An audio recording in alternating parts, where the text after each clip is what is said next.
All right, the story we're about to get into is, honestly, it's one of the weirdest, most bizarre true crime cases I think I've ever heard. We're talking about ego, literature, and a confession that was just hiding in plain sight.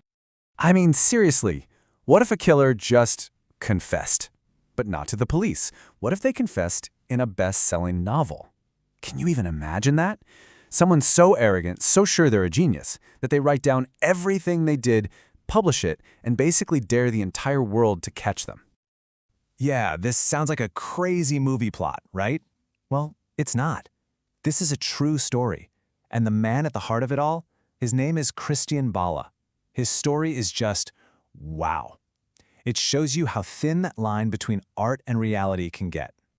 So to really get how this whole thing fell apart, we've got to rewind. We have to go back to the very beginning, to a crime that, for a long, long time, looked completely unsolvable.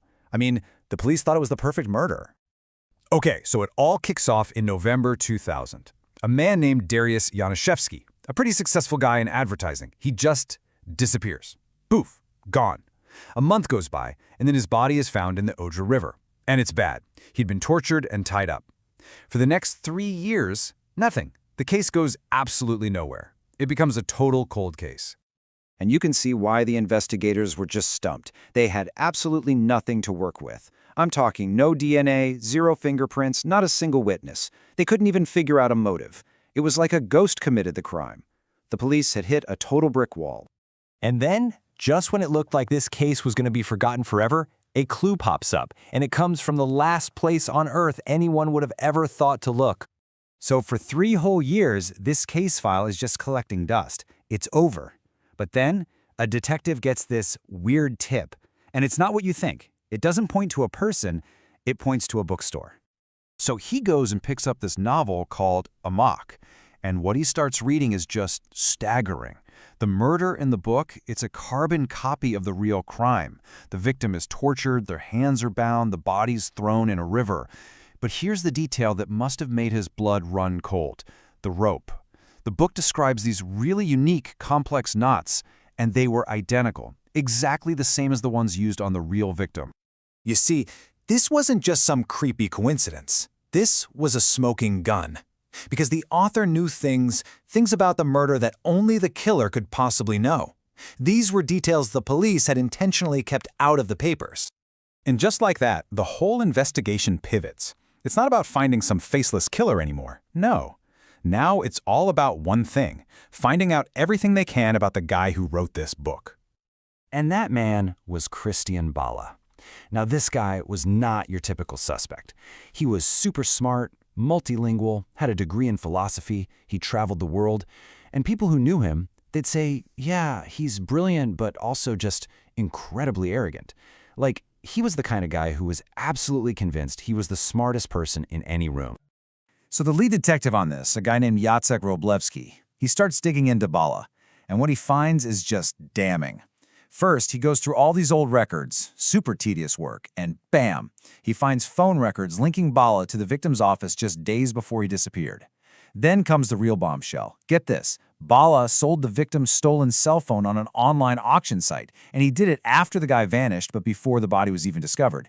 And if that's not enough, they look into Bala's online life and find all these chilling blog posts about violence and power. And a quote from his blog pretty much says it all. He's basically saying, an intelligent man could get away with murder.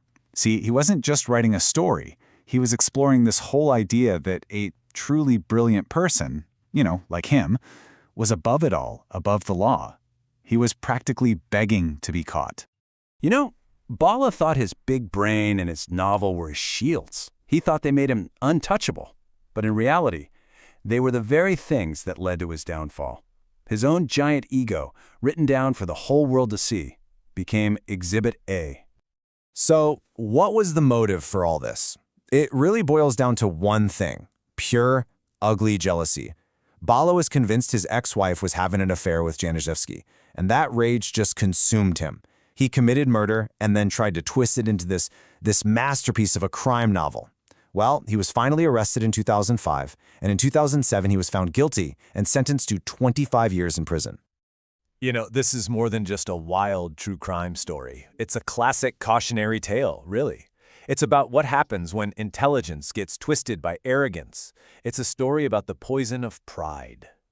And when you look at what Bala wanted versus what he got, it's just so stark. He wanted to be famous as a genius writer. He wanted to be the guy who got away with the perfect crime. He wanted immortality through his art. But what's his reality? He's infamous, but as a murderer. He's in prison, and his legacy isn't genius, it's just failure. A complete failure.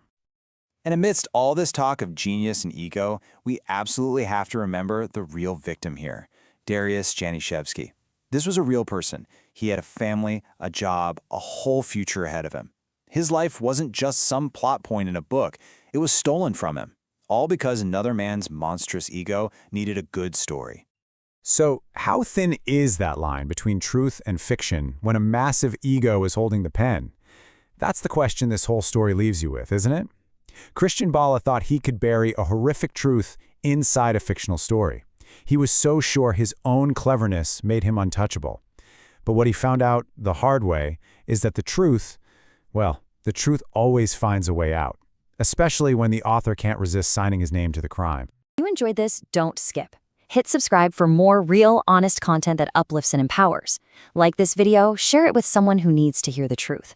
Drop a comment below. We're building something better here. We're building lives.